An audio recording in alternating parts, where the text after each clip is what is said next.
Hello and welcome to Midweek Meditations, where we have an opportunity to share with you what God has shared with us.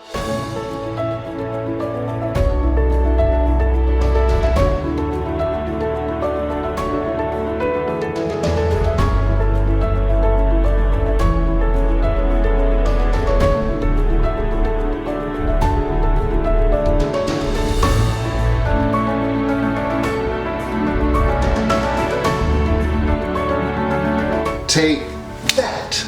Color's red. Man, you probably shouldn't have did that.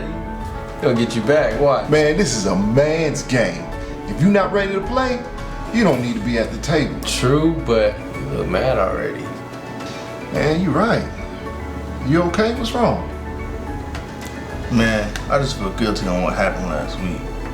I understand, man, but I thought we were past that. Man, I just can't get over it. I felt guilty too, but it made me want to do better. I had to fix it. Guilt can make you feel one of two ways. One, you can allow it to hold you down, make you feel bad about yourself. Or you can use it to want to do better, to fix things, to make things right.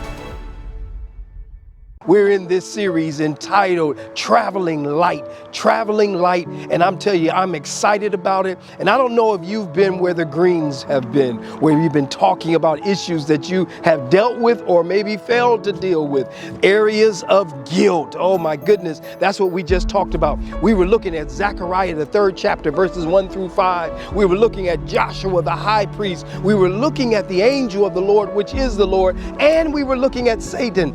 Joshua was not standing by himself. Joshua was in the presence of the Lord. And not only was he in the presence of the Lord, but the devil showed up and hurled accusations against Joshua. And we were trying to deal with the areas of our lives where we find ourselves dealing with guilt issues. That's what Joshua was dealing with. And there were 3 things that we said this past weekend, and I want you to hear them. The first thing we learned from this experience in Zechariah, the 3rd chapter, verses 1 through 5, with Joshua, we found out that we have to first deal with the fact that the accusations that are being held against us, most of them are true. Yeah.